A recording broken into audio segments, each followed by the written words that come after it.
ኦርቶዶክሳዊ ነው። ዳጊ ያለ ዳጊሻ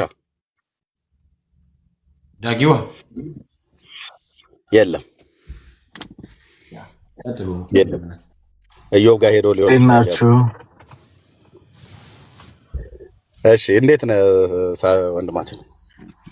አለን ደህና። እንዴት ነህ ኤርሚያስ? ደህና ነኝ። ከየት ቤተ እምነት ነው ወንድማችን? ኦርቶዶክስ ተዋህዶ። እሺ እንኳን ደህና መጣ።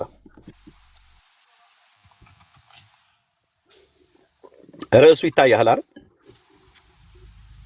ያ ወላጅ ማን ነው? ኢየሱስ ወይስ ማርያም? አዎ ምን ትለናለህ? እኛ አማላጅ ስል በጸሎት ይረዱናል፣ ይጸልዩልናል ማለታችን ነው። ኖርማሊ ኢየሱስ ክርስቶስን ግን አዳኛችን፣ ቤዛችን ብለን እንገልጸዋለን። እሺ እነ ማርያምንስ ምን ብላችሁ ትገልጧቸዋላችሁ? ማርያም ደግሞ አማላጃችን፣ ለእኛ ጸሎትን ታደርጋለች ብለን እናምናለን። ኦኬ ማርያም አማላጃችሁ እና ጸሎት የምታደርግላችሁ መሆኗን የምታምኑት በእግዚአብሔር ቃል ላይ መሰረት ስላላችሁ ነው አይደል? የእግዚአብሔር ቃል እንደዛ ብሎ ስለሚያስተምር ነው አይደል? ያ ቴንክ ዩ።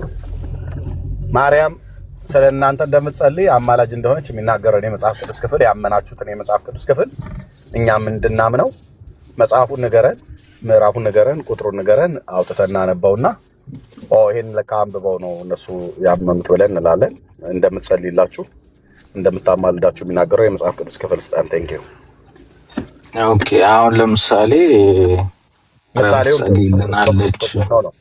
ምሳሌውን ሳይሆን ክፍሉን ንገረን፣ የመጽሐፉን ክፍል። ያ ለምሳሌ ምልህ እኮ ቃሉን ልጠቅስልህ ነው። ለምሳሌ ሳይሆን ቃሉን ንገረን። ለምሳሌ ብዬ ቃሉን ልነግርህ ነው። ተረጋጋ። ለምሳሌ አሁን የጻድቅ ሰው ጸሎት በስራዋ እጅግ ታላቅን ነገር ታደርጋለች ይላል። ጻድቅ ሰዎች እንደሚጸልዩ ጸሎታቸውም ደግሞ ተሰሚነት እንደሚያገኝና ታላቅን ነገር እንደሚያደርግ ይነግረናል። እዚህ ላይ የጻድቅ ሰው ጸሎት በስራው ኃይል ታደርጋለች ብሎ በሚለው ክፍል ላይ ያዕቆብ ላይ ያለውን አረ የጠቀስነው ያ እሱ ክፍል ላይ አንድ አገልጋይ ይጠቅሳል አይደል? ሐሳብን ጨርስ። አንድ አገልጋይ ይጠቅሳል አይደል? እዛ ክፍል ላይ የሚናገረው ክፍል ላይ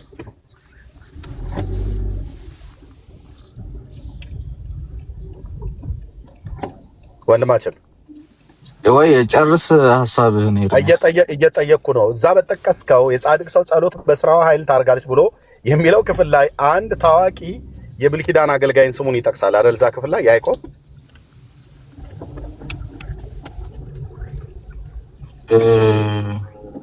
ማንን ነው የሚጠቅሰው? ይጠቅሳል አይጠቅስም? አገልጋዩን ክሊርሊ አላስታውሰውም፣ ግን ልታስታውሰው። እሺ ኤልያስም እንደኛ ሰው ነበር የሚለው ክፍል የት ነው የተጻፈው?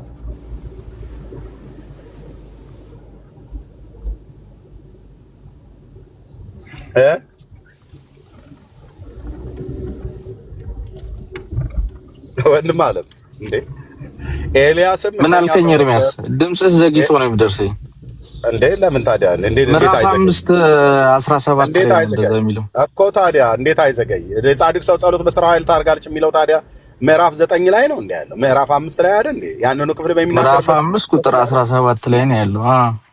አይ አሁን ሐሳቡ ላይ እናውራ። ምዕራፍ ቁጥሩን ልንሳሳት እንችላለን። ሐሳቡ ላይ እናውራ። እኔ ቁጥር ላይ ተሳሳትክ አይደለም ያልኩ። የጻድቅ ሰው ጸሎት በስራው ኃይልን ታደርጋለች ብሎ የሚለውን ቃል ተናገርከው። ቀጥሎም ይሁን ወይ ደግሞ አስቀድሞ ምንድን ነበር የሚለው? አንድ ግለሰብ የብሉይ ኪዳንን አንድ ታላቅ ነብይን እዛ ጋር ስሙን ጠርሶ ይናገራል። ማን ነው ብዬ ስለ አላውቀውም አልከኝ። ኤልያስ እንደኛ ሰው ነበር ይላሉ ያልኩ። ክፍሉ ይላል። ያ ኤልያስ እንደኛ ሰው ነበር ይላል። ዝናብም እንዳይዘንብ አጥብቆ ይጸልይ እንደነበረም ይናገራል። ቴንኪው ጴንጤ ቤት እንደዚህ ነው የሚወራው ሙሉ ተደርጎ ማለት ነው። ኤልያስ ግን ሐሳብ ላይ እናውራ። አታኪንግ ሳይሆን ተራ ነገር አናውራ። ሐሳብ ላይ እናውራ። ወንድም አለም እኔን የሚዩት ያረኩ አንተን አርቲ ቡርቲ ተራ ነገር እያወራህ ያለው እኔማ ታላቁ የእግዚአብሔር ሰው ዛጋ ግለሰብ ስሙን ጠርቶ ይናገራል። የያዕቆብ መልእክት የጻድቅ ሰው ጸሎት በስራው ኃይል ታደርጋለች ብሎ ዝም ብሎ በደምሳሳው አላለፈውም። አንድ የብሉይ ኪዳን ጉምቱ የሆነ ነብይ ስሙን ጠርቶ ይናገራል ብዬ እያልኩ ነው። ይሄን ማውራቴ ለአንተ ተራ ነገር ነው። አየህ ቀጥሎ የሚመጣብህ ነገር አወራራችን ስለ አማላጅነት ስለነበረ ነው። ኤርሚያስ ስለ አማላጅነት ነው አንተ ያነሳው። ይሄ ክፍል ስለ አማላጅነት አይደል? ቀጥለህ ልብ ብለህ ሰማኝ። የጻድቅ ሰው ጸሎት በስራ ኃይል ታደርጋለች ብሎ ካለበት በኋላ የብሉይ ኪዳኑን ሞደውን ታላቁ ነብይ ኤልያስን ጠራ ማለት ነው። ኤልያስ ጸሎትን ጸለየ አጥብቆ ዝናብ እንዳይሆን ማለት ነው። ሰማያትን ዘጋ። ይሄን ጸሎት የጸለየው በሰማይ ሆኖ ነው ወይስ በምድር ሆኖ ነው የጸለየው? ፈጠን አድርገው።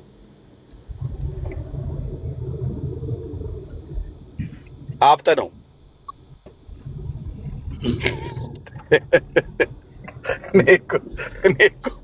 እኔ እኮ ነብዩ ኤልያስ ዝናብን እንዳይዘንብ ና እታች ውረድ ብራዘርዬ፣ እታች ውረድ። ነብዩ ኤልያስ እንዴ የምን መጓተት ነው?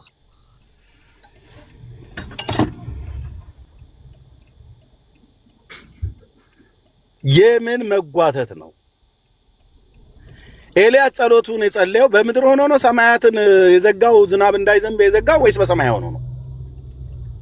ስለዚህ ያዕቆብ እየተናገረ ያለውን ያዕቆብ ጫወታ አታድርጉት እንዴ። ያዕቆብ ጻድቅ ሰው ነው፣ በጽድቅ ጽፏል። እግዚአብሔር መንፈስ ቅዱስ ኢንስፓየር ተደርጎ ጽፎታል እግዚአብሔርን ቃል። የማርያም አማላጅነትን አምጣ ብዬ ስለ ኤልያስ የሚያወራው ጋር ትሄዳለህ እንዴ?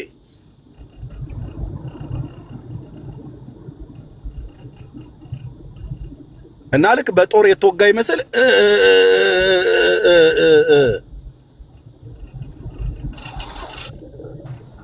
ለዚህ ነው ኦርቶዶክሳውያን መጽሐፍት ሳታነቡ ጴንጤ ፊት መጣችሁ እንደዚህ ነው የምትሰቃዩት።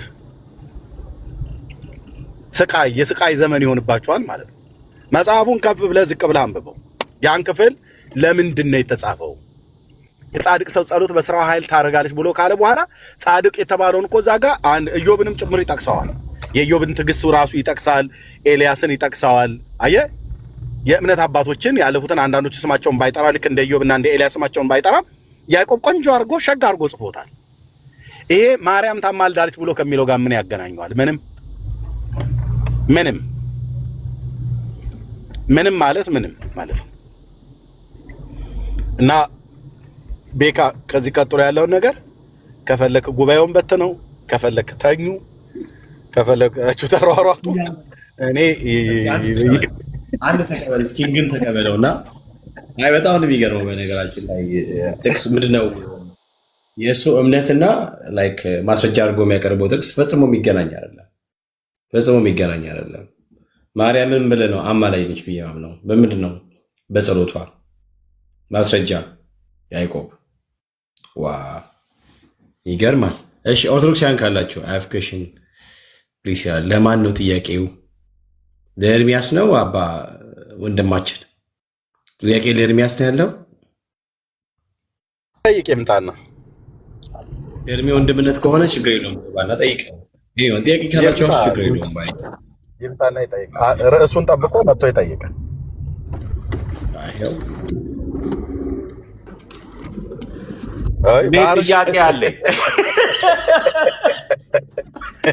ጥያቄ አለኝ። እሺ ባርሽ ያንተ ከሆነ አልቀበልም። ያንተ የካናዳው ጥያቄ አይደለም። አሁን በቅርብ አገራችን ላይ ስዕሏ ደም ይሁን ውሃ እያንጠባጠበ ያለው ስዕሏ አያማልድም ነው የምትሉን? ወይ ባርሽ ጠርቻለሁ። አሁን ወርጄ ሰባቸዋለሁ። ኦርቶዶክስ ስዕሏ ሽንት ትሸናለች ብቻ ነው ብላ ያላለችን እንጂ ሌላ ነገር በሙሉ ታፈልቃለች። በሙሉ በሙሉ ነው የኦርቶዶክስ ስዕል። ደም ታፈልቃለች፣ ላበት ታወጣለች፣ ሽንቷን ትሸናለች ብቻ ነው ያላሉን።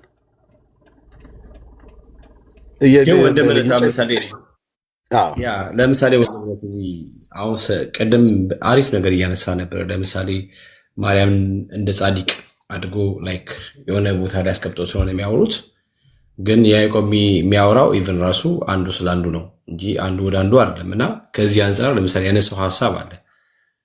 ሁልጊዜ ዳግዬም አንተ የምታነሳቸው ነገሮች አሉ። ለምሳሌ አንተ እሱ ስለ ማርያም ጸልይ፣ ማርያም ስለሱ ጸልያለች ወይ ነው። ይሄ ዋን ቱ ዋን ስለሆነ ወይም ደግሞ ኤ ለቢ ስለሆነ ወይም ኤክስ ለዋይ ስለሆነ ጉዳዩ በዚህ አግባብ እንዴት ነው የሚታየው የሚለውን ነገር ትንሽ ብትሄድ በታሪፍ ነው ብዬ ነው የማስበው። ብዙ ጊዜ ኦርቶዶክሳውያን ወንድሞቻችንም ካቶሊካውያንም ወንድሞቻችን ሌሎችም በጣም ነው የሚሸውሩት በዚህ ጉዳይ እና እሱን ነገር ይህን ቃል በተለይ እንደ ዳግሻ ፈታቶ በታትኖ የተናገረው ሰው የለም፣ በእውነት ለመናገር ማለት ነው። ግን ሲጠየቁ ሲብራራ ቃሉን በፍጹም እንደማይል ራሳቸው ያዩትና መጨረሻ የሚያደርጉት ድንጋጤ ነው ማለት ነው። አንዱ ስለሌላው ይለምን፣ አንዱ ስለሌላው ይጸልይ ማለት አንዱ ወደ ሌላው ይጸልይ ማለት አይደለም። ቤካ ስለ ኤርሚያስ፣ ኤርሚያስ ስለ ቤካ፣ ቤካ ስለ ዳጊ፣ ዳጊ ስለ ቤካ፣ ዳጊ ስለ ኤርሚያስ፣ ኤርሚያስ ስለ ዳጊ። እንደዚህ ነው ይጸልይ። አንዱ ስለ አንዱ ይጸልይ፣ አንዱ ስለ ሌላው ይለምን ነው እንጂ ያለው ዳጊ ኤርሚያስን ይለምነው፣ ኤርሚያስ ደግሞ ቤካን ይለምነው ማለት አይደለም። እና ዳጊሻ ይህንን ጉዳይ ደጋግሞ በታትኖ ሲናገርበት ሰምቻለሁ። እናስ ኦርቶዶክሳውያኑ ስለማያነቡ ያነበቡት ጥቂት ሰዎች አጣመው የሚነግሯቸውን ያንን ነው የሚሰሙት። ስለማያነቡ ልብ በሉ፣ ቅዱስ ቃሉን ስለማያነቡ እንጂ ቅዱስ ቃሉን አስተውሎት ቢያነቡ ኖሮ ለዚህ ነገር ባልተዳረጉ ነበር። ለምሳሌ አንድ መምህር በኦርቶዶክስ መጽሐፍትን አነበብኩ ብሎ ይመጣል፣ አውደ ምሕረት ላይ ይቆማል እና ሰውየው አንብቦ የመጣውን እዛ አውደ ምሕረት ላይ ቆሞ ሲናገር አጣሞ ያንን ቃል ሲናገር መጽሐፍ ቅዱስም ስለማይዙ እኛ ጋር እኮ አንዱ በጣም ደስ የሚለው እኛ የወንጌል አማኞች ጋር እንደምታውቀው ወንድምነት አንተም አገልጋይ ስለሆንክ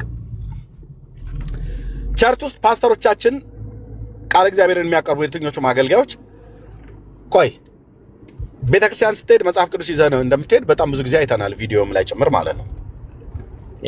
ለምን ነው መጽሐፍ ቅዱስ ይዘህ የምትሄደው? ቤካ ለጌጥ ነው? አይደለም። ፓስተሩ ሲያስተምር ወይ ሲሰብክ እንደ እግዚአብሔር ቃል ነው ወይስ አይደለም ብዬ እከታተለዋለሁ። አያችሁ ኦርቶዶክሳውያን፣ አያችሁ ወንድምነት የበለሰውን አያችሁ። መጽሐፍ ቅዱስ ይዞ ጴንጤ የሚሄደው ሴቱ በቦርሳው ወንዱ በእጁ ላይ የማይጠፋው መጽሐፍ ቅዱስ ለምንድን ነው? ለጌጥ ነው? ባዶ እጃችንን ዝም ብሎ ባዶ እጇን ቅውቅው እያለች መጣች ተብለን እንዳንባል ነው? ወይስ ለቅዠት ማባረሪያ ነው? ለምንድን ነው ብለን ብንል የአምላካችን የእግዚአብሔር ቃል ስለሆነ የሕይወታችን መመሪያ ስለሆነ ቸርች ስንሄድ በአምልኮ ስርዓታችን ውስጥ ከሚሰጠው አንዱ የእግዚአብሔር ቃል ትምህርት ነው፣ ዋነኛውና ፒላሩ ማለት ነው። ስለዚህ መጽሐፍ ቅዱስን ይዘን የምንሄደው ወደ ቸርች መጽሐፍ ቅዱስ ትምህርት በቸርቻችን ስለሚሰጥ ነው እኛ ጋር። ስለዚህ መድረክ ላይ የቆመው ሰባኪ ምናልባት ኤርሚያስ ከሆነ የመድረክ ሰባኪ ስለሆንኩ ማለት ነው፣ ኤርሚያስ ከሆነ በምሰብክ ሰዓት ላይ ዘማሪ ቤካና ዳጊ ይዛ ቁጭ ብለዋል። መጽሐፍ ቅዱስ ካልያዙ የምናገረው ክፍል የቱ ጋር እንደሆነ አያውቁም፣ ወይ ካወቁም ባይምሯቸው ነው የሚያውቁት። እየተናገርኩት ያለው ነገር የእግዚአብሔርን ቃል መሰረት አድርጌ ነው ወይ እየተናገርኩ ያለሁት? ክፍሉ የቱ ጋር ነው የተጻፈው? እንዴት ነው ያነበብኩት? እንዴት ነው የተረጎምኩት? እነሱና ሌሎችም ወንድሞች እናቶች በጌታ ያመኑት በሙሉ ይከታተላሉ ማለት ነው። ስለዚህ መድረክ ላይ ስቆም ዛሬ ከቅዱስ ያዕቆብ መልእክት ላይ ምዕራፍ 1 ላይ ከቁጥር 1 ጀምሮ ባለው ላይ ያለውን ክፍል እስከ ቁጥር 12 ድረስ አንብበን በዚህ ክፍል ላይ እግዚአብሔር ያመለካችንን ቃል እንማማራለን። አስቀድመን እናንብብ። ከዛ ካነበብን በኋላ ደግሞ ጌታ የቃሉን ደጆች እንዲከፍትልን ለእናንተም ለሰሚዎችን ጸጋ ለእኔም ለምናገረውም ጸጋ እንዲሰጠን እንጸልይ ብለን ካነበብን በኋላ አብረው ያነባሉ ማለት እኔ ሳነብ አብረው ያነባሉ። አየው፣ ይሄ ስርዓት ግን በኦርቶዶክስ የለም። የሆነ ቀሚስ የሚለብስ ሰው እየመጣ አውደ ምሕረት ላይ ይቆማል። መንመኑስ ባዶውን ነው ሄደው። መጽሐፍ ቅዱስ መያዝ ልማዳቸው አይደለም። መጽሐፍ ቅዱስ ይዘህ ከሄድክ እንደውም ትጠረጠራለህ። መጽሐፍ ቅዱሱ ማን እጅ ላይ ነው የሚገኘው? መምህሩ በተባለው እጅ ላይ ነው የሚገኘው። እሱም አውደ ምሕረት ላይ ገልጦ የሆነ ጥቅስ ያነብልሃል። ካነበበ በኋላ በእለቱ በስመ አብ ወወልድ ወመንፈስ ቅዱስ በአሐዱ አምላክ ብሎ ያንን ክፍል ካነበበ በኋላ የጻድቃን መታሰቢያ ለዘላለም ነው ብሎ የሚለውን አንድ ቃል ብቻ ያነሳልህና ከዛ እመቤታችን ያው በቃል ኪዳኗ ዛሬም ጭምር ታስባችኋለች፣ ደግነቷ፣ ርህርህትነቷ፣ አቁራሪተ መዓትነቷ ምናምን ነገር ብሎ ቃሉ የማይለውን ያላነበበውን እዛ ክፍል ላይ ያልተነበበውን በሰጠው ጥቅስ ላይ ባነበበው ክፍል ላይ ምንም ስለ ማርያም አቁራሪተ መዓትነት የማይናገረው መዓት ታቆራለች እንትን ታረቃለች እያለ እንቶ ፈንቶ ተረት ሲናገር ህዝቡ ምን ይላል? ዝም። አሜን በሉ ሲሉ አሜን፣ አጨብጭቡ ተብሎ ሲባል አጨብጭቡ። ያ በየመሐከሉ ላይ ሞቅ አድርገው ጉባኤው እንዲደምቅ ከተፈለገ መናፍቃን የእመቤታችን ጠላቶች ብሎ ሲል ህዝቡ ያጨበጭባል። የእመቤቴ ወዳጆች እልል በሉላት ተነሱና እናታችን ይልላል። ያነበበው ጥቅስ ላይ እናታችን፣ አባታችን፣ አያታችን ብሎ የሚል ስለ ማርያም የተጻፈ የለም።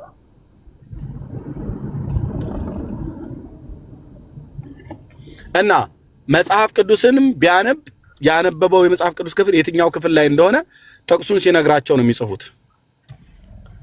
ያችን የጻፋት በብጫቂ ወረቀት ነው። ጎረምሳው ዛ ጥድ ወይ ገረገራ ጥግ ላይ ተደግፎ ሄዶ የጻፈውን ጥቅስ ይዞ ይመጣል። በዋሌት ኪስ ውስጥ ያደርጋል። ቤትም መጥቶ መጽሐፍ ቅዱስን አያነበውም።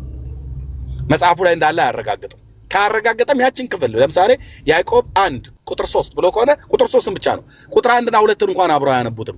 ከቁጥር 3 ቀጥሎ ያለውን 4 እና 5 6ንም አያነቡትም። ሙሉን አውድ አያነቡትም ምን እንደሚናገር። ይሄን ለማሳያ አሁን ቅድም የገባው ሰውዬ ነው የጻድቅ ሰው ጸሎት በሥራው ኃይል ታደርጋለች ብሎ ካለ በኋላ ቀጥሎ የሚናገረውስ እዛ ጋር እንደ ተጠቀሰ የብሉይ ኪዳን አገልጋይ ለትልቅ አገልጋይ ማን ነው ስሙን ብዬ ስለው አላውቀውም አለ። እንዴት የጻድቅ ሰው ጸሎት በሥራው ኃይል ታደርጋለች ብሎ የሚለውን ቃል አንብበ ኤልያስ እንደኛው ሰው ነበር ብሎ የሚለውን እንዴት ሳታነበው ዘለልክ? አያ አላነበበው። ለምን? ያቺ የተቆረጠችን ጥቅስ ነው እነሱ የሰጡት ማለት። ስለዚህ ቤካ ወንድምነት ቅድም ሲሄድ መጽሐፍ ቅዱስ ይዞ ይሄዳል ወደ ቸርች። እኔም ልክ እንደዚህ ሁላችንም እዚህ ያለን በሙሉ ለምን ለጌጥ አይደለም። የእግዚአብሔርን ቃል የሚያስተምሩ አገልጋዮቻችን ሲያስተምሩ የሚያነቡት የመጽሐፍ ቅዱስ ክፍል ከየትኛው መጽሐፍ ላይ እንደሆነ ይነግሩናል መድረክ ላይ ሲወጡ። ከዛ ካነበቡ በኋላ ይጸልያሉ። ካነበቡ በኋላ ማስተማር የሚሆን ስብከት በምሳሌ እያዋዙ እግዚአብሔር በሰጣቸው ጥበብ የቅዱስ ቃሉን መሰረታዊ ትርጉም ሳይለቁ ይሰብካሉ፣ ያስተምራሉ። እኛም እንከታተላቸዋለን። እንዲሁ ዝም ብለን ቃል ሕይወት ያሰማልን ብለን የምንሄድበት ቤት አይደለም። ጥያቄ ካለንም ሲጨርስ እዛ ጉባኤ አቋርጠን ሳይሆን ሲጨርስ በዚህ ክፍል ላይ ያለው ነገር ብለን አገልጋዩን አግኝተን የማውራቱ እድል ካገኘን እናወራለን። ካልሆነ ደግሞ ከሌሎች ወንድሞች ጋር እናወራበታለን። በሌላ ጊዜው አገልጋዩን ፈልገን ልናገር እንችላለን ማለት ነው። ልብ በሉ። መጽሐፍ ቅዱስ እኛ ቤት ብራዘር፣ እኛ ቤት ውድ ነው። ውድ ነው ሚንስ ማለት በጣም የተወደደ ማለት ነው። እኛ ቤት ብዬ የምላችሁ እዚህ ያላችሁ ኦርቶዶክሳውያንም ሰሙ፣ እኛ የወንጌል አማኞች ነን። ብንገስጽ እንደ ቅዱስ ቃሉ ነው፣ ብናስተምር እንደ ቅዱስ ቃሉ ነው፣ ብንዘምር እንደ ቅዱስ ቃሉ ነው፣ ብንተነብይም እንደ ቅዱስ ቃሉ ነው። ፈውስ፣ ተአምራቶች፣ ልዩ ልዩ ተአምራቶችና ምልክቶችንም ጌታ የሚያደርገው እንደ ቅዱስ ቃሉ ነው። ስለዚህ መጽሐፍ ቅዱሳችን በግልጽ አማርኛ የሚነግረን ማርያም ታማልዳለች ብሎ የሚል ጽሑፍ የለም። እንደውም ኢየሱስ አማላጅ መሆኑን ደምቆ የተጻፈውን የሐዋርያቱን ትምህርት እኛ ወንጌላውያን አማኞች የሐዋርያቱን ትምህርት ሐዋርያቱ የጻፉትን እንቀበላለን። ኦርቶዶክስ ግን የሐዋርያቱን ትምህርት እቀበላለሁ ብላ የምትል ቤተክርስቲያን ሐዋርያቱ የጻፉትን ግን ትክዳለች። ሐዋርያቱ ኢየሱስ ማን ነው ብለው ያሉት አማላጅ ነው አሉ። ኢየሱስ ማን ነው? አስታራቂ ነው። ኢየሱስ ማን ነው? መካከለኛ ነው አሉ። ማርያም መካከለኛ ነች ብሎ የጻፈ አንድም ሐዋርያ የለም። እደግመዋለሁ፣ አንድም ሐዋርያ የለም። ማርያም አስታራቂ ናት ብሎ የሚል አንድም ሐዋርያ የጻፈ የለም። አማላጅም ነች፣ አስታራቂም ነች፣ መካከለኛም ነች ብሎ የጻፈ ሐዋርያ በመጽሐፍ ቅዱስ ውስጥ አንድ አልኳችሁ ነቁጣ አያመጡም። ዶት የምታክል ነገር ማለት ነው። ኢየሱስንስ ግን ሐዋርያቱ አማላጅ ነው ብለውታል። ኦርቶዶክሳውያን አይቀበሉትም። ኢየሱስን ሐዋርያቱ አስታራቂ ነው ብለውታል። ኦርቶዶክሳውያን አይቀበሉትም። እኛ ወንጌላውያን አማኞች እንቀበለዋለን። ሐዋርያቱ ኢየሱስ አማላጅ ነው ብለው ያሉትን እኛ እንቀበላለን። ኦርቶዶክሳውያን አይቀበሉትም። ኢየሱስን ሐዋርያቱ አስታራቂ ነው ብለው ያሉትን እኛ እንቀበላለን። ኦርቶዶክሳውያን አይቀበሉትም። ኢየሱስን ሐዋርያቱ መካከለኛ ነው ብለውታል፣ እኛ እንቀበላለን። ኦርቶዶክሳውያን ግን አይቀበሉትም። ታዲያ ማን ነው በሐዋርያቱ ትምህርት እየኖረ ያለው? እኛ ወይስ እነሱ? እኛ ነን። እልህ ይዞኝ አይደለም ማውራው ወንድሞች እናቶቼ። እኔ ያለሁበት የፔንቴኮስታሉ የወንጌላውያኑ አብያተ ክርስቲያናት ነው ለሐዋርያቱ ትምህርት ታማኝ ሆኖ ያገኘሁትኝ። ፋክት። ይህንን ማንም ሰው ዲና አያደርግም። ይምጣና እስኪ ሞግተን። ሐዋርያቱ ቀጥታ ስለ ኢየሱስ ክርስቶስ የተናገሩትን ይክዳሉ። ስለ ማርያም ግን ቀጥታ ያልተናገሩትን እንላታለን ብለው ይላሉ። ማርያምን አሁን የትኛው ሐዋርያ ነው አማላጅ ነች ብለው ያሏት? ማንም አላለም። ኦርቶዶክሳውያኑ ግን ይሏታል። ሐዋርያቱ የትኞቹ ሐዋርያት ናቸው ማርያምን አስታራቂ ነች ብለው ያሏት? ሐዋርያቱ አላሏትም። ኦርቶዶክሳውያኑ ግን ይሏታል። ሐዋርያት የቱ ጋር ነው ማርያም መካከለኛ ነች ብለው ያሏት? አንድም ቦታ ያሏት የለም። እነሱ ግን በከመ ይቤ መጽሐፍ ማእከለ ፈጣሪ ወፍጡራን እያሉ ይላሉ። በፈጣሪና በፍጡር መካከል የሆንሽ የዕረፍት ሰንበት ኪዳን አንቺ ነሽ እያሉ ይላሉ። ይህንን መጽሐፍ የጻፈው ማን ነው?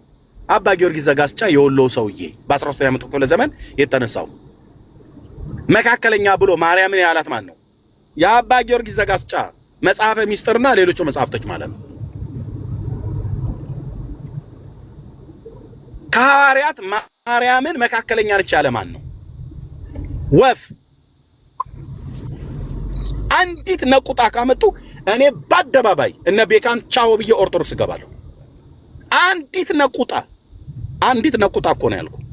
ነቁጣ ማለት በጣም ትንሽዬ ዶት የምታክል ነገር ማርያምን መካከለኛ ናት ብሎ በሰውና በእግዚአብሔር መካከለኛ ናት ብሎ ያለ የጻፈ ሐዋርያ በግርድምድምም እንኳን የተጻፈ ቢሆን አንዲት እስኪ አምጡ።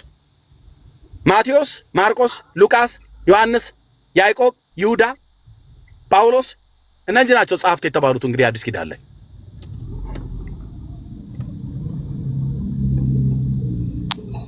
እነዚህ ናቸው። ሰባት የሚሆኑ ሰዎች ናቸው የጻፉት። የአዲስ ኪዳን መጽሐፍት በሰባት ቅዱሳን ነው የተጻፈው። ይሁዳ፣ ያዕቆብ፣ ጳውሎስ፣ ሉቃስ፣ ዮሐንስ፣ ማርቆስና ማቴዎስ ማለት ነው የአዲስ ኪዳን ጸሐፍት። የትኛው መጽሐፍ ላይ ምዕራፍ ስንት ቁጥር ስንት ድርብ ነጠላ ሰረዙ ካልቀረም በስተቀር የማላስታውሰው የአምላኬ ቃል የለም። ልቤንም አይምሮዬንም እግዚአብሔር ለቃሉ ከፍቶታል። የኔም ብቻ ሳይሆን የወንጌላውያን ወንድሞቼና እህቶቼ እውነተኛ የሆነውን እናውቅ ዘንድ ልቦና እንደሰጠን እናውቃለን። እውነተኛ በሆነው በእርሱ አለን፣ እርሱም ልጁ ኢየሱስ ክርስቶስ ነው ይላል። አዲስ ኪዳን መጽሐፍ የትኛው መጽሐፍ ላይ ሊጠቅሱልን ይችላሉ? ወንድሞቼና እህቶቼ ማርቆስ 28 ምዕራፍ አለው። የትኛው ቁጥር ላይ ማርያም መካከለኛ ነች ተብሎ ተጻፈ? ማርቆስ 16 ምዕራፍ አለው። የትኛው ክፍል ላይ ተጻፈ? አምጡ። ሉቃስ 24 ምዕራፍ አለው። የትኛው ክፍል ላይ ተጻፈ? ዮሐንስ 21 ምዕራፍ አለው። የትኛው ክፍል ላይ ተጻፈ? አንደኛ ቆሮንቶስ 16 ምዕራፍ አለው። የትኛው ክፍል ላይ ተጻፈ? ሮሜ 16 ምዕራፍ አለው። የትኛው ቁጥር ላይ ተጻፈ? ማርያም መካከለኛ ናት፣ በሰውና በእግዚአብሔር መካከለኛ ነች ብሎ ያለው ማለት ነው። የለም። ኤርሚ እድል ከሰጠኝ ባወራ ደስ ይለኛል። እሰጣለሁ። ኦኬ። የለም። ስለዚህ ኢየሱስ መካከለኛ ነው ብሎ መጽሐፍ ቅዱስ ይነግረናል። የሚያምነው ግን የኢየሱስን መካከለኝነት ጴንጤው ነው። ኦርቶዶክስ ሳያምኑ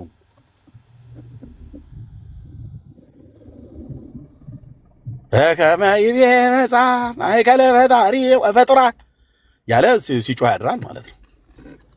መጽሐፍ እንደሚል በፍጡርና በፈጣሪ መካከል ይሆንሽ አንቺ ነሽ ይላል። የትኛው መጽሐፍ ነው የኛ ጥያቄ? የትኛው መጽሐፍ እንደሚል ብለውናል። የትኛው መጽሐፍ? አሁን መጠየቅ ያለብን ይሄንን ነው ወንድሞቼ እናቶቼ። ደግነቱ እነሱ ይሄንን በግዕዝ ነው የሚሉት፣ በአማርኛ ስለማይሉት ህዝቡ አይሰማም። እኔ ጋር መጣ አታምታታም ነው ብዬምልህ። እኔ ጋር መጣ አታምታታም። በከመ ይቤ መጽሐፍ ብላችሁናል። መጽሐፍ እንደሚል ማእከለ ፈጣሪ ወፍጡራን በፈጣሪና በፍጡር መካከል ይሆንሽ የእረፍት ሰንበት ኪዳን አንቺ ነሽ ብላችሁናል። የእረፍት ሰንበት ኪዳን አንቺ ነሽ። ጻድቃን በአንቺ በገነት ደስ ይሰኛሉ፣ ኃጥአን ደግሞ ከሲኦል በአንቺ ይወጣሉ ነው ግጥሙ። እንደዚህ ነው። አሳ በለው አሳ በለው እንደማለት ነው። ምንም ይሄ ከማና ሊቦሽ ዲቦ ዘፈን ላይ ይቻላል። ይኸው አሳ በለው ዋናው ጽንኙ ይሄ ነው። ግጥሙ አሳ በለው ኤርሚ አሳ በለው አሳ በለው ቋሚት አድርገው እንደማለት ልጨርስና እሰጥሃለሁ። እንዴ በለው ነገር እኮ ነው። እና በየትኛው መጽሐፍት ላይ ነው ያለው? እኔ እኮ መልስ እኮ ቢመልሱልን ጥሩ ነበር። በከመ ይቤ መጽሐፍ እንደሚል አሉ ማእከለ ፈጣሪ ወፍጡራን በፈጣሪና በፍጡር መካከል ለእረፍት ዘኮንኪ ትምህርተ ኪዳን የእረፍት ሰንበት ይሆንሽ አንቺ ነሽ ማርያም። ብኪ ትቤሱ ዘገነተ ጽጌ ጻድቃን በአንቺ በገነት ደስ ይሰኛሉ። ወብኪ ይወፁ ኃጥአንም ደን በአንቺም ኃጥአን ከደይን ከሲኦል ይወጣሉ አሉ። እኛ ጥያቄ አለን። ይሄ የጠመጠመ ደብተራ ሁሉ መጥቷም መመለስ ያለበት እዚህ ጋር ነው።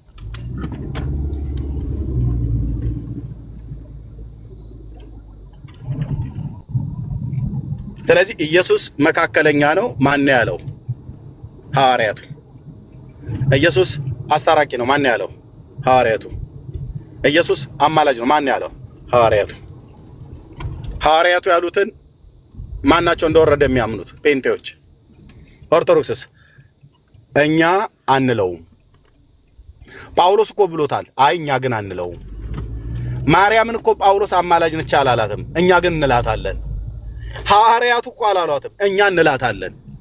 ኢየሱስን እኮ ሐዋርያቱ አማላጅ ነው ብለውታል፣ እኛ ግን አንለው። ማን ይሄን ብሎ የሚለው? ኦርቶዶክስ። እኔ ለምንድነው ግን ማታሰናቡትኝ ከቲክቶክ ላይ? እውነቴን ነው የምልህ። እኔ በቃ ብሄር ነው የሚሻለው የእውነት። ከዚህ ትውልድ ጋር እንዴት ብለን የምትነጋገረው ወገን? ሐዋርያቱ ያሉትን አንለው፣ ሐዋርያቱ ያላሏትን እንላታለን። ማን ይሄንን የሚናገረው? ኦርቶዶክሳውያኑ።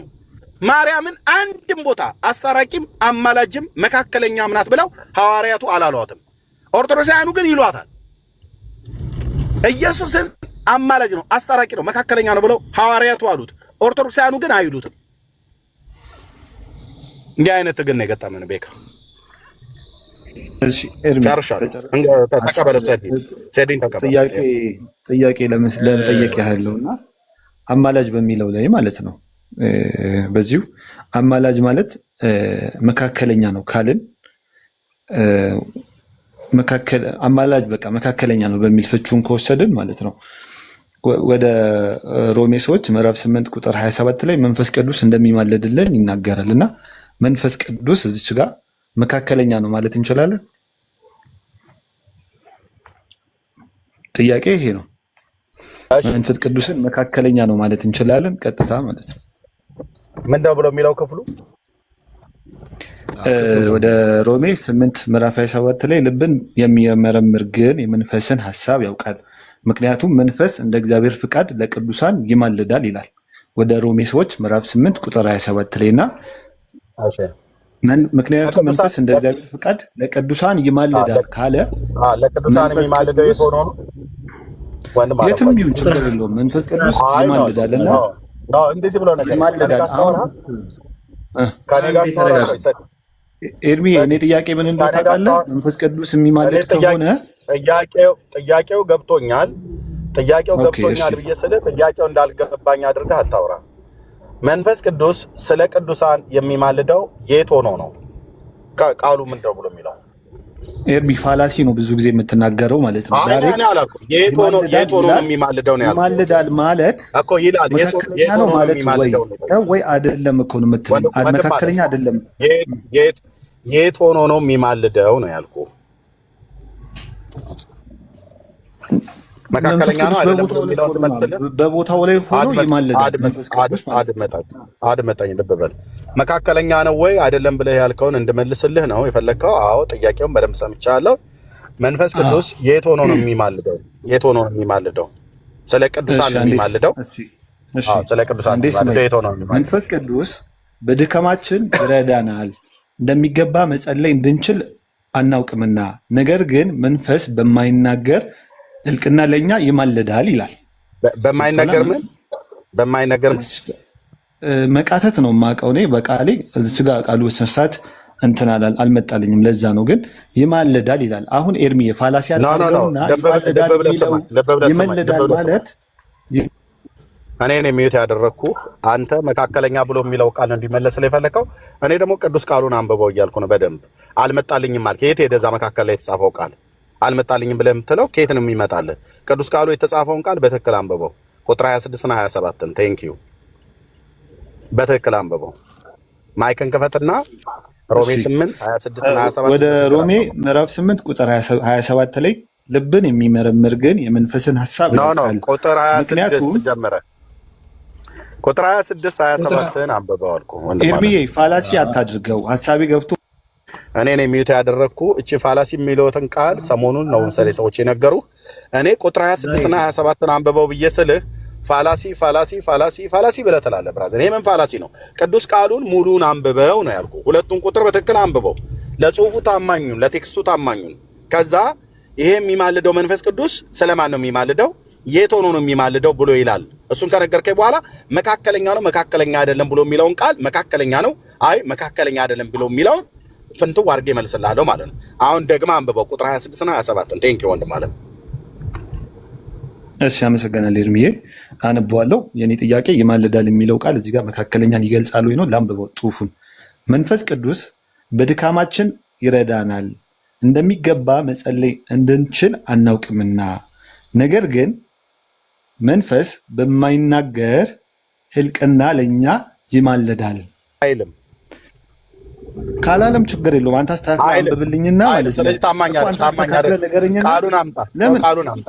ኖ ህልቅና ብለህ የሚል ቃል የእናንተ ጠማማ የሆነ ኦርቶዶክስ ትርጓሜ አምጥተህ አጣጣም። ያምላኬን ቃል ህልቅና አይልም እኮ ኤርሚ፣ ተሳስቻለሁ። አስተካክለኝና ይማልዳል የሚለው ቃል እናንተ በየፌርማታው መሳሳት እኛ ማረም እኮ ደከመን። ኖ ለቅዱስ ቃሉ ታማኙን እንደገና እውነተኛ መጽሐፍ ቅዱስ አምጥተህ አንብበው ቃሉን እኮ አሁን እዚች ጋር መካከለኛ የሚለውን ቃል ይገልጽልናል ወይስ አይገልጽልናል? ሰምተኛል። ቅዱስ ቃሉን በትክክል ሂድና አምጣና ከሰውም ላይ ተውሰህ ቢሆን ወይ ሰዎች ታችንም ጠይቃቸው ቢሆን እሺ፣ ቤካ ልታግዘኝ ትችላለህ? ወደ ሮሜ ምዕራፍ 8 ቁጥር 27 ቤካ አግዘኝ። ወደ ሮሜ ሰዎች ምዕራፍ 8 ቁጥር 26 ጀምረህ እስከ 27 አንብብልኝ። ወደ ሮሜ ሰዎች ለጌታ ስማ ነበር እዚህ ያለ እንዲሁም ደግሞ መንፈስ በድካማችን ያግዛል። እንዴት እንድንጸልይ እንደሚገባ አናውቅምና፣ ነገር ግን መንፈስ ራሱ በማይናገር መቃተት ይማልድናል። ልብንም የሚመረምረው የመንፈስ ሐሳብ ምን እንደሆነ ያውቃል፣ እንደ እግዚአብሔር ፍቃድ ስለ ቅዱሳን ይማልዳል። እሺ ቴንክ ዩ ቤካ። አሁን ቤካ ሲያነብ ሰምተነዋል እና ኤርሚያስም ሰምተከዋል። እዚች ጋር መንፈስ በማይናገር መቃተት ይማልድልናል የሚለው እዚህ ጋር መንፈስ ቅዱስን መካከለኛ ማድረግ እንችላለን ወይ? ምክንያቱም ይማልድልናል እያለን ስለሆነ ማለት ነው። የእኔ ጥያቄ ይሄ ነው። የአንደኛ ጢሞቴዎስ መልእክት መጽሐፍ ምዕራፍ 2 ቁጥር 5ን ጥቀስ አውጣለት ወንድምነት እና ከዚህ ጋር አያይዘን ጥያቄውን በደንብ ክሊር እንዲያደርገው ማለት ነው።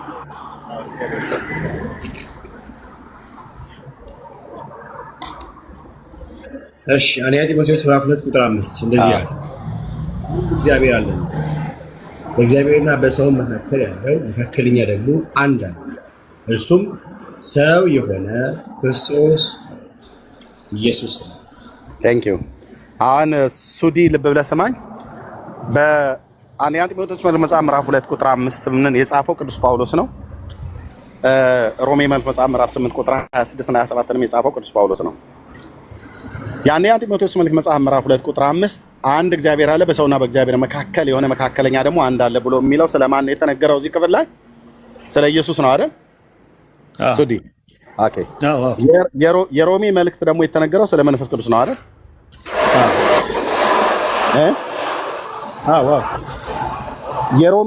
የሮሜ መልእክት ላይ ልክ እንደ ጢሞቴዎስ መልእክት መካከለኛ የሚል ቃል አግኝተሃል? አላገኘሁም። ታዲያ ከየት አምጥተህ ነው ሮሜ መልእክት መጽሐፍ ላይ መካከለኛ የሚል ቃል ባልተጠቀመበት ሐዋርያው መካከለኛ ሊሆን ይችላል ብለህ የምታይቀው? ስለዚህ መካከለኛ ቃል ሜሽን በተደረገበት ቦታ ብቻ ነው ማለት ነው መካከለኛ ነው ማለት የምንችለው? የት አለ? እኔ ጠይቁን ጥያቄ መልስልኝ። አየኸው የሮሜ መልእክት መጽሐፍ ምዕራፍ 8 ቁጥር 26 እና 27 በተነበበው ክፍል ላይ መንፈስ ቅዱስ መካከለኛ ነው ብሎ በአንደኛ ጢሞቴዎስ መልእክት መጽሐፍ ምዕራፍ 2 ቁጥር 5 ላይ ለኢየሱስ በመካከለኝነት እንደተጻፈ በሰውና በእግዚአብሔር መካከል መካከለኛ የሆነው ስንት ነው ይላል? አንድ ነው የሚለው አይደል? ኦኬ። አንተ ግን የሮሜ መልእክት መጽሐፍ ምዕራፍ 8 ቁጥር 26 እና 27ን ጠቀስክና ልክ ኢየሱስ በሰውና በእግዚአብሔር መካከል መካከለኛ አንድ አለ ተብሎ እንደተጻፈው መንፈስ ቅዱስ መካከለኛ ነው ወይ ነው ብሎ የሚል ጥያቄ ያመጣው አይደል? ይማልዳል የሚለው ቃል መካከለኛነትን ይገልጻል። የጠየቅኩ አድምጠኝ፣ ልብ በልና ሰማኝ። መንፈስ ቅዱስ ልክ እንደ ኢየሱስ መካከለኛ ነው ወይ ነው አይደል ብለህ የጠየቀኝ? አዎ እንደ ጽሁፉ መሰረት ብለን መውሰድ እንችላለን ወይ ነው አይደለም? አድምጠኝ፣ የጠየቅኩን መልስልኝ። መንፈስ ቅዱስ እንደ ኢየሱስ መካከለኛ ነው ወይ ነው ብለህ አይደል የጠየቀኝ? ይማልዳል የሚለው ቃል መካከለኛ ነው ማለት እንችላለን በዚህ ጽሁፍ ላይ? የጠየቅኩን መልስልኝ። አንድ ጥያቄ 3 ጊዜ እንዴት ትጠይቃለህ?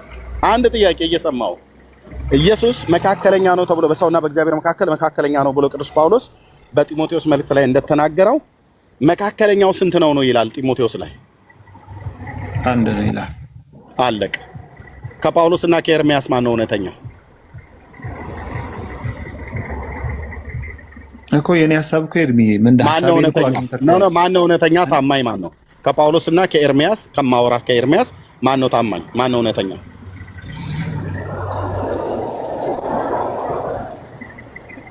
አቤት ይኸውልህ ጳውሎስ ነው። ከጳውሎስና ከኤርሚያስ ማን ነው ታማኝ እያልኩህ አንተ ልክ አይደለህም እያልኩህ አይደለም። ታች ወረድ በቃ። አየህ ከጳውሎስና ከኤርሚያስ እንኳን ማን ነው እውነተኛ ብዬ እኔ ራሴን ከኤርሚያስ ከኔና ከጳውሎስ ማን ነው መካከለኛ እንኳን ማን ነው እውነተኛ እንኳን ብዬ 3 ጊዜ ነው የጠየቅኩትኝ። ይሄንን እንኳን ለመመለስ እንትኑ የለው ምንድነው ሚዛኑ የለው። ቅዱስ ጳውሎስ ነው ትክክለኛ። ኤርሚያስ ትክክለኛ ከሆንኩኝ ቅዱስ ጳውሎስ የተናገረውን ቃል መሰረት አድርጌ ከተናገር ትክክለኛ ሆናለሁ። ስለዚህ ቅዱስ ጳውሎስ በሰውና በእግዚአብሔር መካከል ስንት መካከለኛ አለ ነው ብሎ ያለው? አንድ። መካከለኛ ብሎ የሚለውን ቃል ተጠቅሞታል ቅዱስ ጳውሎስ? አዎ። የት? አንደኛ ጢሞቴዎስ መልእክት መጽሐፍ ምዕራፍ 2 ቁጥር 5። ስለ መንፈስ ቅዱስ መማለድ ብሎ የሚለው ግን ሮሜ 8 26 እና 27 ላይ መካከለኛ የሚል ቃል ተጠቅሟል ቅዱስ ጳውሎስ? አልተጠቀመም። መካከለኛ የሚል ቃል ባልተጠቀመበት መካከለኛ የሚል ቃል አስገብተህ መጠየቅ ነውር ነው። 4 ነጥብ። ሐዋርያው መካከለኛ ነው ብሎ ስለ መንፈስ ቅዱስ መካከለኛ ነው ብሎ ልክ እንደ ኢየሱስ ለኢየሱስ በጻፈበት አይነት ጽሁፍ መንፈስ ቅዱስ በሰውና በእግዚአብሔር መካከል መካከለኛ ነው ብሎ ባልጻፈበት መካከለኛ ነው ወይ መንፈስ ቅዱስ ብለህ አትጠይቅም። ለምን?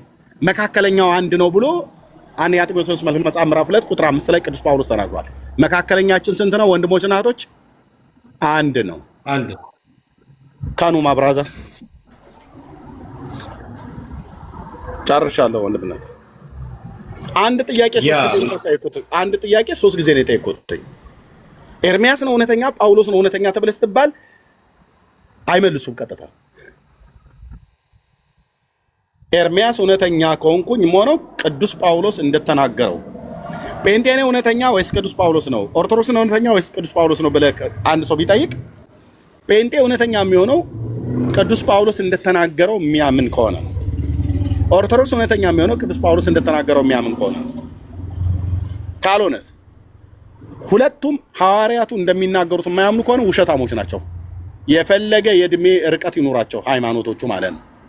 ካቶሊክም ቢሆን ውሸት አምነው ማለት ነው፣ እንደ ቅዱስ ጳውሎስ መልእክት የማያምኑ ከሆነ። በዚህ መሰረት በዚህ ሚዛን ሲመዘን እኔ የወንጌል አማኝ ነኝ። የኤርሚያስ ሃይማኖት ፔንቴኮስታልነት፣ ወንጌል አማኝነት እውነተኛ ነው እውነተኛ አይደለም ለራሴ ሳደላ ሳይሆን አዎ እውነተኛ ነው። እንዴት እውነተኛ ሆነ? ቅዱስ ጳውሎስ ሐዋርያው የጻፈውን ሐዋርያቱ የጻፉትን እንደወረደ ነው የምንቀበለው። ኦርቶዶክስስ ውሸተኛ ነች። ለምን? ቅዱስ ጳውሎስ ያለውን አትቀበልም። መረጃ ኢየሱስን አማላጅ ብሎ ቅዱስ ጳውሎስ የጻፈውን እነሱ ግን አንለውም ይላሉ። ኢየሱስን መካከለኛ ብሎ የጻፈውን እነሱ ግን አንቀበለውም ይላሉ። ኢየሱስን አስታራቂ ብሎ ያለውን እነሱ ግን አንቀበልም ብለው ይላሉ። ሐዋርያቱ ግን ያላሏትን ማርያምን መካከለኛ ነች ብለው ይላሉ። ሐዋርያቱ ግን ያላሏትን ማርያምን አማላጅ ነች ብለው ይላሉ። ሐዋርያቱ ግን ያላሏትን ማርያምን አስታራቂ ናት ይላሉ። እና ቴንኪው ጨርሻለሁ።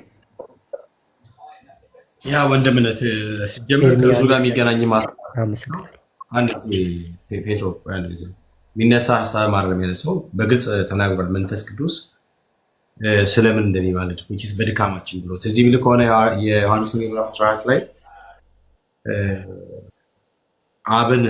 እኔ አብን እለምናለሁ አይደል እርሱ ከእናንተ ጋር ለዘላለም ይልክላችኋል። ስለዚህ የመጣው መንፈስ ቅዱስ በድካማችን ያግዘን፣ እንዴት መጸለይ እንዳለብን ያስተምረን፣ ኦኬ ትክክለኛውን መንገድ ይዘን እንድንሄድ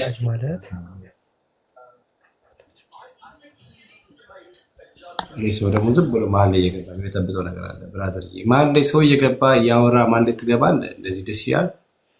ቤቱን እኮ ውስጥ ላድርግ አልክ። ብራዘር ተረጋጋ እንጂ። ስለዚህ ከምናወራው ሀሳብ ጋር የሚገናኝ አይደለም። ስለ መንፈስ ቅዱስ በግልጽ ተቀምጧል። ስለ ኢየሱስ ክርስቶስ አማላጅነት እና መካከለኝነት ደግሞ በግልጽ ተቀምጧል መጽሐፍ ቅዱሳችን ላይ። ስለዚህ ሐዋርያ ጳውሎስ እርስ በርሱ የሚጋጭ ሀሳብ እየጻፈ ወይ ደግሞ እርስ በርሱ የሚጋጭ ነገር እያወራ አይደለም። በአጭር አማርኛ ወንድምነት ከእኔና ከጳውሎስ ማን ነው ትክክለኛ ብሎ ጠይቋል። ጳውሎስ ነው። ስለዚህ ጳውሎስን ሀሳብ ነው ቃል በቃል ወስደው መንፈስ ቅዱስ በድካማችን ግልጽ ነው። እንዴት መጸለይ እንዳለብን አናውቅም። ስለዚህ ስለኛ ይቃትታል። መቃተት ቢኖር ነገር ነው በቃላት የማይገለጽ እንዲህ ቃል አውጥተህ ምናምን ነገር ድምፀት እየተገኘበት ድምፀት እየወጣ እያገኘ እየሰማህ የምትለው ነገር ሳይሆን በውስጥህ የምታደርገው ነገር ነው። በቃላት ሊብራራ የማይችል ስለኛ መንፈስ ቅዱስ በድካማችን ሊያግዝልን ዘንድ ይማልድናል። አለቅ። ያ መንፈስ ቅዱስ የት ነው ያለው? እኔ ውስጥ ነው ያለው፣ እኛ ውስጥ ነው ያለው። ለዛሬም ከኛ ጋር አብሮ ነው የሚኖረው። ስለዚህ በክርስቶስ መካከለኝነት እኛን በመወከል እና በመንፈስ ቅዱስ መካከል ያለው ነገር ፈጽሞ የሚገናኛል። የመርጃው አገልግሎት ራሱ ጌታችን ኢየሱስ ክርስቶስ መካከለኛ ሲሆን ሰውን ወክሎ ነው እንደ አምላክንም ወክሎ ነው። ስለዚህ በመካከል የመጣው እኛን ወክሎ ነው። ይሄን የመካከለኝነት ነገር ደግሞ ፊት የሚያደርገው ከአምላክም ከሰውን ወገን መሆን አለበት ማለት ነው። ስለዚህ ስለ መካከለኝነት ስናወራ የምናወራው ከድገ ክህነት አንጻር፣ ኃጢአትን ከማሰሪያ አንጻር፣ ስለ ኃጢአተኞች ከመታየት አንጻር ነው የምናወራው ብራዘር። ከዛ አንጻር ነው የምናወራው እና ማይገናኝ ነገር ነው ያመጣው ለእናንተ እምነት አንተ የምታደርገውን ፕራክቲካሊ ያለህን ልምምድ በዚህ አስታርቀን እንደምንም አድርገህ ለመሄድ አስበኖችን ፓርቲ ያነሳው እና አብዛኛው ጊዜ ችን ነገር ነው ብዙ ጊዜ የሚያነሱት ወንድሞቻችን ኦርቶዶክሳውያን እና የሚገናኝ ሀሳብ አይደለም ብራዘር። እሺ ቅባቱ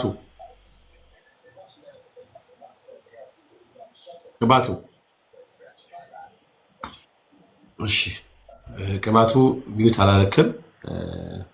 ስለዚህ ምንድን ነው የምትሆነው አንተ? እኔ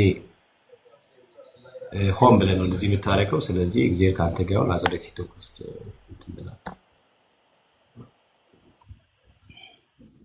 እግዚአብሔር ከአንተ ጋር ይሁን። እሺ ሌላ ኦርቶዶክሳዊ ካለ መግባት ይችላል። እሺ ዳግሻይ ያለ እንዴ? ዳግሻይ እኮ በቃ ያዕቆብን ሲያወራው በስማ በጣም ነው የሚገርመው። እሺ ሌላ ኦርቶዶክሳዊ ካለ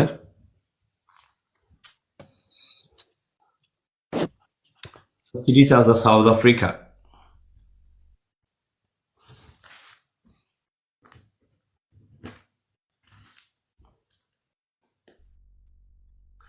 ኤችዲ ሳውዝ አፍሪካ አለ አለ ይሰማል። ቤካ ይሰማል። እንዴት ነህ አባ? አለ እግዚአብሔር ይመስገን። እየሰማችሁ ነው? እና የት ቤተ እምነት ነህ? እንደምንድን ነው መጀመሪያ ቤተ እምነትን የሚጠይቀው? ከማን ጋር እያወራሁ እንደሆነ ለማወቅ ነው ብራዘር። አላስታውስከኝም? እንደ አንድ ገና አውስተን ነበረ እኮ። አላስታውስኩም ብራዘር። አንድ ቀን እኮ በኔ ቋንቋ አውርተኝ ነበር እኮ። ከየት ነህ? አላስታውስከኝም? ፕሮፌሰርን ስትጠይቀው ስተርክፕ ነው ብዬ መልሼ ነበር። ፍሮም ስተኬፕ ነህ? እሺ ታዲያ አንተ እዚህ ውስጥ እዚህ ውስጥ አንተ ምን ለማድረግ ገባ? ለምሳሌ ብዙ ጊዜ ፎሎ አድርገ እየሰማችሁ ነው እና አፕሮቹ በጣም ነው የሚያስጠሉት። የእናንተ አፕሮች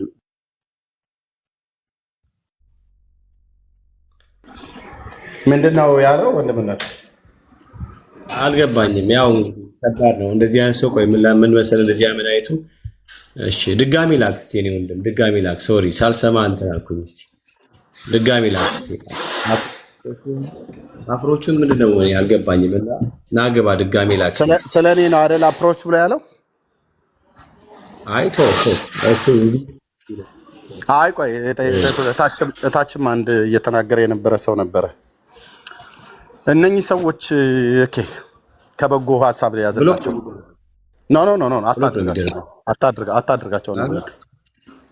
ኖ አታድርጋቸው ፕሊዝ። ምናልባት ወደ ሚዲያ የመጡት እነሱ በቅርብ ሊሆን ይችላል። የሚዲያውን ሁኔታ አያውቁትም። በጌታ ወንድሞች ይሆናሉ። ያውን አፕሮች እያሉ ብለው የሚሉ ጴንጤ ከአንድ ሰው ጋር አንድ ቀን እንዲነጋገር መጽሐፍ ቅዱስ ብትሰጠው ረግሞት ሰድቦት ነው የሚሄደው፣ ትዕግስት ከማጣት የተነሳ ማለት ነው። ወንድሞቼ እዚህ ያላችሁ ማለት ነው ከታች ኮሜንት ምጽፉ 10ኛ ዓመቴን ጨርሼ 11ኛ ዓመት ላይ ነው ሶሻል ሚዲያ ላይ ማለት ነው። እዚህ መጥቶ ማንም ነው አልኩ ልጋጉን የሚጠርግብህ ማንም ነው የሚሰድብህ ከእናት እስከ ሚስት ከማንነትህ በማያውቀው ዘርህ ትውልድህን ቋንቋህን ሁሉ ጭምር ሃይማኖትን ማበሻቀጥ ምናምን ነገር አንተ በክርስቶስ ፍቅር ልበሰፊ ሆነህ ልታወራቸው ስትፈልግ እነሱ በትዕቢት ሲያናግሩህ ሰው ነህና አይሰማህም ማለት አይደለም። ግን የቱንም ያህል ቢሰማን ዓላማ የገቤ ሰዎችን ወደ ዘላለም ሕይወት ወደ ክርስቶስ ኢየሱስ ማምጣት ስለሆነ ታግሰን እንሰማለን። በዚህ መካከል አሁን ቅድም የነበረውን ሰው አይታችሁታል። አንድ ጥያቄ ስንት ጊዜ ነው የጠየቅኩትኝ? እታይ ጻፉልኝ። አንዱን ጥያቄ ስንት ጊዜ ነው የጠየቅኩትኝ? ቅድም ሁለት ጥያቄዎች በተደጋጋሚ ነው የጠየቅኩት። አንዱን ጥያቄ ስንት ጊዜ ነው የጠየቅኩትኝ? ወንድሞች የቅድሙን ተዉት፣ አሁን የቅርቡን ማለት ነው የሰማችሁ። አንዱን ጥያቄ ስንት ጊዜ ጠየቅኩትኝ? ኧረ በጣም ጊዜ ነው። ሶስት ጊዜ አይደል? ኦኬ አንድ ጥያቄ 3 ጊዜ ከጠየቃችሁ ምንድነው የሚሰማህ ወንድሜ? ወይ አልሰማኝም እንዳትል ይሰማሃል። አንድን ጥያቄ 4 ጊዜ ጠየቅከው ማለት ምን ማለት ነው? አውቆ መጥመም አይደለም? አውቆ ለሚጠምሰው ጊዜን እያባከነብኝ ነው ብሎ በሚል እንደው ብቆጣ እንኳን ጽድቅ አይደለም እንዴ? ነው እኮ። ይሄ ከእንቅልፉ የነቃ ጴንጤ ሁሉ መጥቶ አስተያየት እንደምሰጠው አይደል ብራዘርዬ። አንዱ ምን አለ ከታች፣ ኤርሚ ትምህርትህ 100% መጽሐፍ ቅዱሳዊ ነው፣ ግን ለምን ትቆጣለህ አለኝ። ብራዘር መቆጣት የጻድቃን ባህሪያቸው ነው። መጽሐፍ ቅዱስ ብሉይ ኪዳንም አዲስ ኪዳንም በመዝሙር መጽሐፍትም እንደዚሁም በኤፌሶን መልእክት ላይ ተቆጡ ኃጢአትን ግን አታድርጉ ይላል። የምንቆጣው ዝም ብሎ በትንሽ በትልቁ ነገር ነው? በፍጹም በትንሽ በትልቁ ነገር አንቆጣም። ግን ሰው እንደዚህ አውቆ ሲጠምብህ ብቆጣ እንኳን ከገስት ካስወረድኩት ብቆጣ እንኳን ትክክል ነው ማለት ነው። ግልጽ አይደለም እንዴ? ግልጽ ነው። ይሄ መልብሎ ምን መለሳለስ አይደለም። በቃ አንድ ጥያቄ 3 ጊዜ አንድ ሰው አይጠየቅም። ሰምቶታል፣ አልሰማውም ብሎ እንዳይ ይደገምለታል። ሰምቶት ግን አንድን ጥያቄ 3 ጊዜ ደጋግመህ ከጠየቅ ሰውየው ጠማማ ነው ማለት ነው። ከጠማማ መንፈስ ጋር ደግሞ ስዳረቅ አሉልም። አሁን እናንተ ብትገባ ይሄን ኮሜንት የጻፍከው ሰውዬ ብትገባ እናትክን እንዲህ ላርጋት ብሎ ቢሰድብብህ ወይ ከገዝቱ ትተህ ትወጣለህ፣ ተስፋ ቆርጠ ማለት ነው። እና መቼ እንኳን ወደ ቲክቶክ እንደመጣችሁ መቼ እንኳን ወደ ሚዲያ እንደመጣችሁ እንኳን አታውቁም፣ ብዙዎች ፔንቴዎች ማለት ነው። ብራዘር የሶሻል ሚዲያን አገልግሎት የ11 ዓመት ልምድ ያለኝ ሰው ነኝ። ከጉርጡም ከጊንጡም ከአውሬውም ጋር ነው እዚህ የምንዘለ አጋንንት አይኑን አፍጥጦ ጥርሱን አቅጥጦ የሚሰራባቸው ሰዎች ናቸው እዚህ መጥተው የሚያነጋግሩ። ኦኬ ልብ በሉ። አጋንንት አልኩ፣ በአጋንንት ተልከው ማለት ነው። አንዳንድ ጊዜ መንፈሴ ብስጭት የሚልበት ምን እንደሆነ ታውቃለህ? በውስጤ ባለው በእግዚአብሔር መንፈስ ዴዘር እናደርጋቸዋለሁ።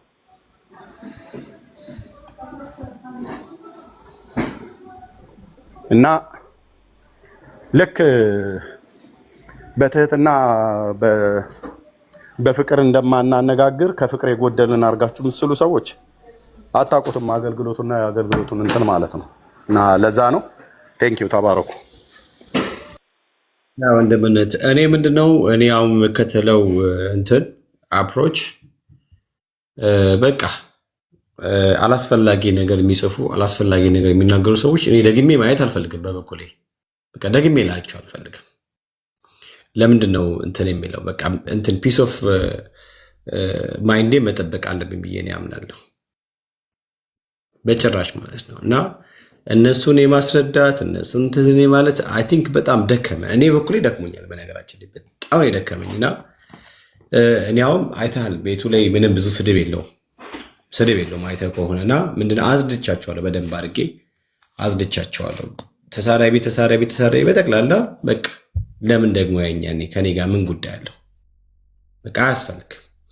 መስማት የሚፈልግ ሰው አንዳንድ ሰዎች ተናግረው ስሜት ያደርጉና አላስፈላጊ ነገር እንድትናገር ያደርጋሉ፣ አላስፈላጊ ነገር እንድትል ያደርጋሉ። በቃ እንደዚህ አይነት ሰዎች ምንድነው እንደኔ ነው በኔ አሁን በቃ እግዚአብሔር ከእናንተ ጋር ይሁን፣ ስለዚህ ያገናኘን እዚህ ጋር አይደለም። እግዚአብሔር ደግሞ ደስ የሚለው ነገር ይህ ፕላትፎርም የፈጠሩ ሰዎች ብሎክ እና ሚዩት የሚባለው ነገር አዘጋጅተዋል፣ ድጋሚ ሰውየው እንዳታይ አድርጎ እና በቃ ያንን አጋጣሚ ተጠቅሜ ብሎክ አድርጌ በበኩሌ እኔ ምን ያህል ፒስ ኦፍ ላይክ የውስጤን ሰላም እንደጠበቅኩ እኔ የማውቀው ምን ያህል የውስጤን ሰላም እንደጠበቅኩኝ በጣም ማለት ነው። እኔ ሰው ነኝ። በጣም የሚገርማቸው ነገር እዚህ ጋር ቁጭ ብለን ተሰድበን እኔ በጣም ስድቤ ታውቃላችሁ። አይ ዝም በሉ በቃ ችግር የለውም የሚሳደብ ምናምን ብዬ ግን ልክ ቲክቶክን ከዘጋ በኋላ የሚሰማኝን ነገር አጠይቁኝ። በጣም ነው የሚሰማኝ። ለምንድን ነው የሚሰማኝ? ለምን እኔ እጎዳለሁ? ለምን እናት ይሰደባለች? ለምን አላስፈላጊ ነገር ውስጥ እንትላለሁ? ኦኬ ለምን ምንድን ነው ሪዝኑ? ምንም እና እኔ በጣም ስችት ብሎኛል፣ ድክም ብሎኛል። ሀሳብ ላይ ተወርቶ በሀሳብ አለመግባባት ምናምን ነገር ተጋይተ በቃ አይ ምናምን ተባለ ብትወር ችግር የለውም። እና በቃ እኔ ብሎክ ነው ለእኔ በቃ ብሎክ በጣም ነፍሴ ነው። በጣም ነፍሴ ነው። በጣም ነው የምወደው ብሎክ። አም ሶሪ። እና ይኸው ሰላሜን ጠብቅ ያለው እኛ የቪወር አይደለም፣ እኔ የቪወር ጉዳይ አይደለም። እኔ ሚሊዮን ሰው አየ፣ 20 ሰው አየ፣ 200 ሰው አየ፣ 100 ሰው አየ። አረ እንዴ እኔ ጤናማ ሰው መጥቶ አሁን ለምሳሌ ወንድማችን እዚህ ቁጭ ብሎ እንደሚሰማው ሌሎችም ቅድም ገብቶ እንደተወያዩት ምናምን ነገር በቃ በሰላም ምንም እኮ የለበትም አይደል? በቃ በሰላም አወራን፣ በሰላም ደስ የሚል ኮሚኒኬት አደረገን። ስድብ የለበት፣ ጭቅጭቅ የለበት፣ ምን የለበት። በቃ እንደዚህ ነው የሚፈልገው። እና እኔ አም ታየርድ በጣም ይደክም ወንድምነት ኦኬ ያ ሀሳብን ደግፈዋል ማለት ሀሳብን እንደ ሀሳብ ቀበለዋለሁ። ግን እንደዚህ መድከም የለብንም፣ ተስፋ መቁረጥ የለብንም። ስድብማ ይሰድቡናል እኮ። የቤካ እናት ላትሰደብ ነው እንዴ? ትሰድባለች። ነገ ሚስት ስታገባ ሚስትህን አጥራግርገው ይሰድባሉ። ልጆችን አበሻቅጠው ይሰድባሉ። የወጣህበትን ዘር፣ ትውልድህን፣ አገርን፣ ቋንቋን ተንተርሰው ይሰድባሉ። እኔ ለምን ተሰደብኩ ብዬ አልልም፣ ብዬም አላቅም። ሁሉ ቀን ማለት ነው እንደምታውቁት ካወቃችሁኝ ጊዜ ጀምሮ ከፌስቡክ ጀምሮ ይሰድባሉ፣ ይረግማሉ። እናቴን፣ ሚስቴን፣ ልጆቼን ቃል አውጥተው የረገሙ ሰዎች አሉ። እርግማናቸውን እኔ እንዴት እንደዚህ ይረግሙኛል፣ በምን ምክንያት ነው የምረገመው ብዬ አልልም። አሁንም ተራጋሚዎችና ተሳዳቢዎች ይምጡ፣ ሊያፈሱ የሚችሉትን ነገር ሁሉ በሙሉ በእኔ ላይ ያፍስሱት። ግን ተደማምጠን እናውራ ነው። የእነሱ እርግማን የእነሱ ስድብ በምን ምክንያት እንደሚደርስብኝ አውቃለሁና ስለማን ነው? ስለ ክርስቶስ ነው። በዚህ ጉዳይ ደግሞ ዓላማ ብዬ ነው የወጣሁት።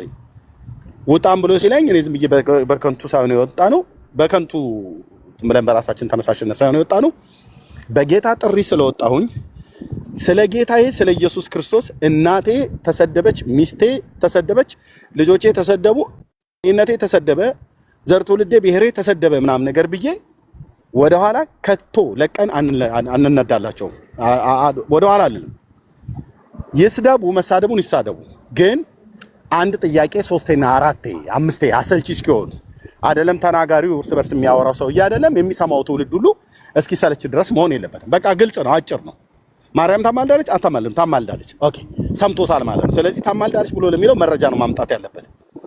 እኔ ጠይቄው ማርያም ማማለዷን ከመጽሐፍ ቅዱስ መረጃ አምጣ ብዬ ስለው ሳያመጣ ቀርቶ ሌላ ነገር እያወራ አሰልቺ መሆን የለበትም ነው እንጂ ስድብማ እንሰደባለን። ሁለተኛ ነው ወንድምነት ለሚሰድቡ ሰዎች ምላሹ ሚዩት ማድረግ እንጂ ብሎክ ማድረግ ተገቢ አይደለም ነው ብዬ የምለው። አይ ነው እንደምትወደኝ አውቃለሁ፣ እንደምትሰማኝ አውቃለሁ። ብሎክ ያደረካቸውን ሰዎች በሙሉ ፍታቸውና ሚዩት ነው መደረግ ያለባቸው። ብሎክማ ካደረግናቸው የሚናገረውን ነገር ሁሉ አይሰሙትም እኛ ጋር። እኔ ብሎክ እኔ ቤት ውስጥ ከሳምንት በላይ አይቆይም፣ አያለውኝ ሄጄ እፈታቸዋለሁ። ለምን?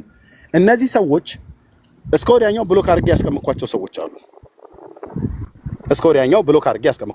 አሉ። ለምን? ደጋግመን አይተናቸዋል።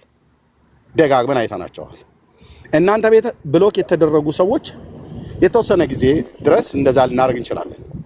ግን እስከ ወዲያኛው ጥርቅም አድርገናቸው ከዘጋናቸው እዚህ ቤት የሚካሄደውን መርሃ ግብር አይሰሙትም ማለት ነው። ያ ደግሞ እነኚህ ሰዎች እግዚአብሔር በእኛ በኩል ሊጠቅማቸው የሚችለው ነገር የትናንት ተሳዳቢዎች እኮ ዛሬ ጌታን የተቀበሉ አሉ። ታውቃለህ ወንድምነት፣ ትናንትና ይረግሙን የነበረው ትናንትና ይሰድቡኝ የነበረው በእኔው እጅ ጌታን ሲቀበሉ አይቻለሁ። ስንቶቹን ትናንትና እኮ ዛሬ ጌታን ባይቀበልም ትናንትና እኮ እናትክን እንዲህ ላርጋት እያለ ሲሰድበኝ የነበረው ሮያል አሁን ታች ይኖራል። ኦርቶዶክሱ ወንድም ማለት ነው። አሁን ቢያንስ በእርጋታ ይሰማል ማለት ነው። ባይቀበልም ቢቀበልም ግን ይሰማል። እና የትናንት ተሳዳቢዎች ዛሬ እግዚአብሔር ሊለውጣቸው እንደሚችል በጣም እናምናለን። እና ሊሰድቡን ይችላሉ። የምንሰደብበት ምክንያት ግን ምንድነው ከተባለ አጭርና ግልጽ ስለ ክርስቶስ ነው። ስለ ክርስቶስ ነው ወንድሞች እናቶች፣ ስለ ጌታዬ ነው የሚሰድቡን። እና ስለ ስሙ ደግሞ ነቀፌታንና ስድብን ላንሸከም አንችልም።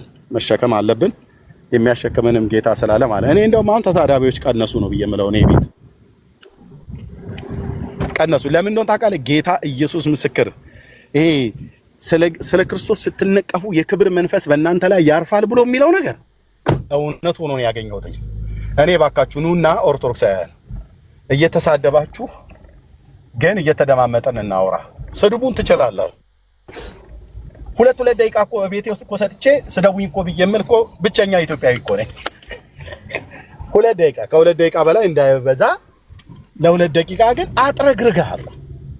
32 ጥርሴ እስኪረግፍ ድረስ በስድብ ሙልጭ አድርገህ እንደዛ ስታረጉ እኔ ላይ ክብር ስለሚጨምር ማለት ነው። ቤካ ላይ ክብር ስለሚጨምርልን እኮ ነው። ሰደቡ ይኑና እርገሙ ይኑና ግን ቤካ አሚን በል ወንጌላዊ አንዴ እኔም ላውራ እንዳልና ልናገር ያሰብኩትን በሙሉ ተናገርክብኝ። ወይ ለቤካ ጸጋ እንዲጨምርልህ ፍቃደኛ ሁን፣ አቅምህን ተናግረሃል። እኔ ያልኩትን ነው። በቀደም ለታ ሩም ብሎክ እንዳታረግ ሚዩት አርግ። ጴንጤ ከሆነ እየደጋገመ ያለውን ነው ፕሪኮንዲሽን ያስቀመጥ ነው። ጴንጤ ሆኖ እንደ ዳህነ እርግጠኛ ነን።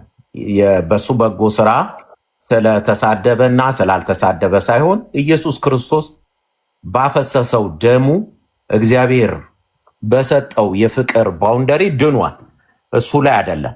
ሌሎችን ግን ቤካ አቅሙ የለኝም ካልክ ቢሆነስት እንጸልይልህ ጸጋ እንዴ ይሄንን የመሰለ ድንቅ የኢየሱስን የፍቅር ወንጌል እያገለገልክ አይ አልሰደብም ብለህ ካልክ ይሄ ጸጋ ያስፈልግሃልና እመን እንጸልይልሃለን እንጂ ብሎክ እንዳታረግ። አንድ ኦርቶዶክስ አንድ ሙስሊም ብሎክ እንዳታረግ በጌታ ፍቅር እለምንሃለሁ። በቀደም እሺ ብለኸኝ እንደዚህ እናርጋ ታዲያ። ይጸለይለት ወይም ይዘመርለት፣ ዳጊ ይዘምርለት። አይጸለይም፣ ዳጊ ማይዘምር በመዝሙር አይደለም የሚጸናው። ምንድነው ማድረግ ያለበት? ጥሩ ተሳዳቢዎች 5 ሰዎች ኑ ግቡ ገስት ላይ ኦርቶዶክሳውያን። እኔ ፈቅዳለሁ። ቤካን ከግራና ከቀኝ አጣብቃችሁ ስደቡት።